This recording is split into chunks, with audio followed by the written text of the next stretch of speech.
আপনারা দেখছেন বার্তা এক নজর। বাউল গানে পাটের চাষ মন কাড়ছে চাষিদের। আঞ্চলিক শিল্পীদের মাধ্যমে সরকারি প্রকল্পের প্রচার নতুন কিছু নয়, তবে এবার উচ্চ ফলনশীল পাটের প্রচারেও ব্যবহার করা হচ্ছে বাউল গান। নুজিভিডু সিডস কোম্পানির তৈরি রাজা পাট এবছর ফলন হয়েছে ভালোই। এখন পাট পচানোর সময়, তাই পাট চাষিদের কিছুটা আনন্দ দিতে দক্ষিণ দিনাজপুর দিওর গ্রামে পাট চাষিদের নিয়ে অনুষ্ঠিত হলো বাউল গানের আসর। বোলপুর শান্তিনিকেতনের বিখ্যাত বাউল শিল্পী উত্তম দাস বাউল গেয়ে শোনান রাজা পাট নিয়ে তার গান।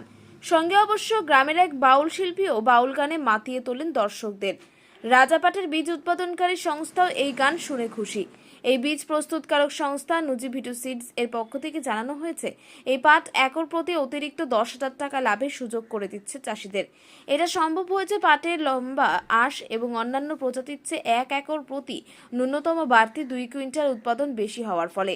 সংস্থার দাবি, রাজা এনজে 7005 পাটের একটি নতুন প্রজাতি যা 2020 সালে চালু হয়েছে। তারপর থেকে পাট চাষের দুনিয়া অনেকটাই বদলে গেছে। এনজে 7005 রাজা পাটের এই ভ্যারাইটি নুজিভিডু সিডস এর গবেষণা বিভাগের প্রধান বিজ্ঞানী ডক্টর মোহাম্মদ মসিউর রহমান কর্তৃক উদ্ভাবিত।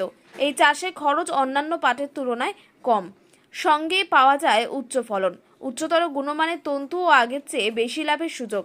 রাজা পাট চাষ করেছেন এমন চাষিরা জানিয়েছেন আগের চেয়ে তাদের লাভের পরিমাণ বেড়েছে, তাই ভবিষ্যতেও এই বীজই চাষ করতে চান তারা। কারণ অন্যান্য প্রজাতির তুলনায় এই পাট 2 ফুট বেশি লম্বা, অর্থাৎ বেশি ফলন, মোটা ছাল, যা ফলন এবং তন্তুর গুণমান বাড়িয়েছে। একথা শুনে তা নিয়েই গান গাইলেন বাউল শিল্পী। সেই গান শুনে খুশি গ্রামের মানুষ, যারা এখনো এই বীজের চাষ শুরু করেনি। এই গান শুনে তারা রাজপাট চাষে উৎসাহ পাচ্ছেন। রাজা তোমার রাজা তোমার